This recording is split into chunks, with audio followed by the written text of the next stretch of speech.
Je m'appelle Wana Goga, je suis directrice des recherches INRIA dans le laboratoire d'informatique de l'École polytechnique à Saclay.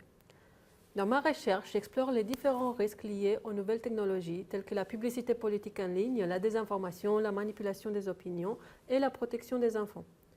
Je regarde surtout les risques liés aux grandes plateformes en ligne comme Facebook, Google, YouTube ou TikTok et leur déploiement des algorithmes d'intelligence artificielle. L'étude des risques avec les plateformes en ligne n'est pas une discipline traditionnelle, mais elle se développe et réunit toujours plus de chercheurs d'horizons différents. Alors, une catégorie de cet algorithme qui permet de cibler avec de la publicité les usagers les plus susceptibles d'acheter certains produits et services, principalement en inférant les goûts et les centres d'intérêt des internautes à partir de leurs données personnelles et de navigation. Alors, cette technologie qui a été créée à des fins commerciales, elle peut être de plus en plus utilisée à des fins politiques, ce qui a été révélé par les scandales comme celui de Cambridge Analytica. Donc, ce que ça veut dire, c'est que la technologie permet d'utiliser les données personnelles des gens pour mieux les manipuler, ce qui peut être très problématique pour la société. Dans l'analyse des risques, notre grande difficulté vient du manque d'accès aux données.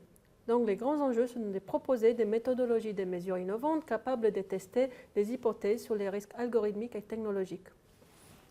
Pour analyser les différents risques liés aux réseaux sociaux, on a développé avec mon équipe les outils AdAnalyst et CheckMyNews.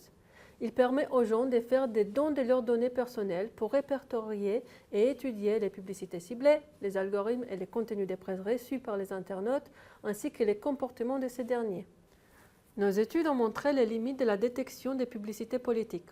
Ces travaux ont été présentés à la Commission européenne qui a ensuite demandé aux plateformes dans le cadre du Digital Services Act une meilleure transparence sur toutes les publicités, non plus seulement sur les publicités politiques.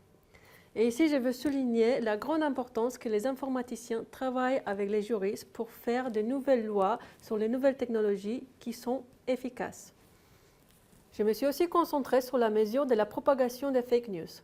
Grâce à nos outils, on a pu voir que 5% des articles de presse du fil Facebook des volontiers viennent des sources connues pour fabriquer des fake news et 63% d'articles de presse viennent des sources reconnues comme factuelles. On a aussi étudié la manière dont les gens interagissent avec les contenus politiques ou d'actualité et on a découvert une volonté de regarder et comprendre la position de l'autrui, mais sans laisser des traces que leurs cercles sociaux pourraient voir. Depuis 2022, je mène le programme Momentus financé par une bourse ERC afin de mesurer les conditions dans lesquelles un message publicitaire peut influencer les préférences ou les opinions d'utilisateurs. Je travaille avec une économiste, Béatrice Roussillon, du laboratoire d'économie appliquée de Grenoble, pour mesurer à quel point on peut utiliser les biais cognitifs et les caractéristiques des personnalités pour convaincre des gens.